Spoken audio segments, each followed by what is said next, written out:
देख रहे हैं हिमाचल न्यूज 24/7।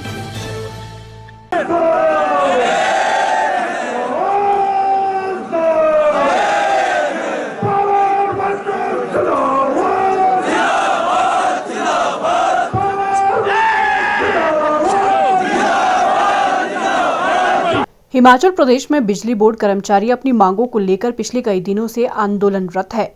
इन कर्मचारियों की मांगों की तरफ सरकार द्वारा कोई भी ध्यान न दिए जाने के बाद आज शिमला में प्रदर्शन किया। इस मौके पर joint front of electricity engineering association के संयोजक लोकेश ठाकुर ने कहा कि इतने वर्षों में बिजली बोर्ड ने कई तरह के उतार चढ़ाव देखे हैं, लेकिन आज तक इस तरह की समस्या पेश नहीं आई है। उन्होंने कहा कि बिजली बोर्ड का प्रबंधन अस्थायी रूप से चल रहा है। उन्होंने कहा कि बिजली बोर्ड को अपना एमडी मिल जाए तो ये समस्या खत्म हो सकती है। उन्होंने कहा कि बिजली बोर्ड के साथ पूरे प्रदेश के लोग जुड़े हुए हैं, क्योंकि यदि बिजली नहीं होगी तो प्रदेश में कुछ भी नहीं चल पाएगा। बिजली बोर्ड के साथ प्रदेश का हर इंसान जुड़ा हुआ है। उन्होंने कहा कि वे प्रदेश के लोगों को किसी भी तरह की परेशानी में नहीं डालना चाहते हैं। उन्होंने कहा कि वे इस प्रदर्शन के माध्यम से अपना हक मांग रहे हैं।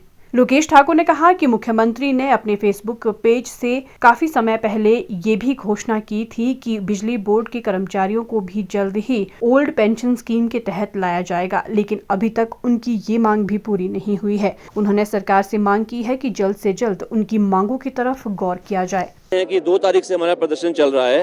ये प्रदर्शन की शुरुआत भले ही सैलरीज और पेंशन ना मिलने से हुई है, बट हम पहले दिन से ये चीज़ कह रहे हैं साफ साफ शब्दों में कि सैलरी और पेंशन ना मिलना हमारी प्रॉब्लम नहीं थी। हमारी प्रॉब्लम ये थी कि ये समस्या आई क्यों। 52 इयर्स के इतिहास में बिजली बोर्ड ने और हिमाचल प्रदेश ने बड़े उतार चढ़ाव देखे हैं, पर ऐसा दिन कभी नहीं आया। बिजली बोर्ड अपने पाँव पे खड़ा रहा है और आज भी अपने पाँव पे खड़ा रहने में सक्षम है, लेकिन ये जो स्थिति आई कि हमें सैलरी पेंशन नहीं मिली, इसके पीछे क्या कारण रहे वो हम भी जानना चाहते हैं। तो इसमें सबसे पहले जो हमने कहा है कि पिछले 9 महीने से बिजली बोर्ड का जो प्रबंधन है वो अस्थायी रूप से चल रहा है, क्योंकि जो बिजली बोर्ड के एमडी हैं उनके पास 3 चार्ज हैं। तो वो 3 चार्ज में बिजली बोर्ड का है, एचपीपीसीएल का है और डीओई का है। कुछ ऐसे इश्यूज हैं जिसमें डीओई और बिजली बोर्ड के इंटरेस्ट क्लैश करते हैं। तो एक कारण शायद हमें ये कारण लग रहा है जिसकी वजह से फाइनेंशियल हेल्थ बिजली बोर्ड की अफेक्ट हुई है। इसलिए हम चाहते हैं कि बिजली बोर्ड को अलग एमडी दिया जाए।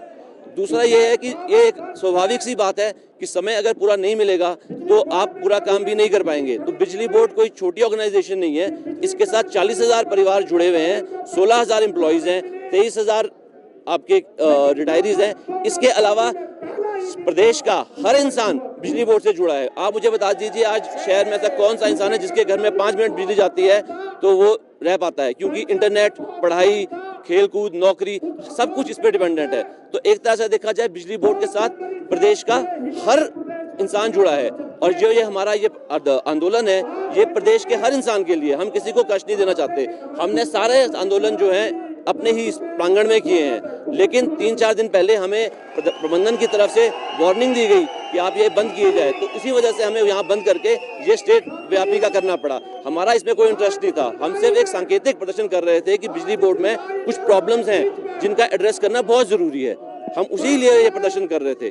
आज का जो प्रदर्शन हमें इसलिए करना पड़ा क्योंकि हमें प्रबंधन वर्ग की तरफ से थोड़ी सी वार्निंग दी गई कि आप जो है ये यहाँ नहीं कर सकते, तो इसलिए हमें इसको और आगे बढ़ाना पड़ा। तो जैसे कि पहले भी कहा मैंने कि हमारे 2 मुख्य मांगे हैं, और मुझे लगता है कि ये हम किसी पे कोई दबाव नहीं डालना चाहते।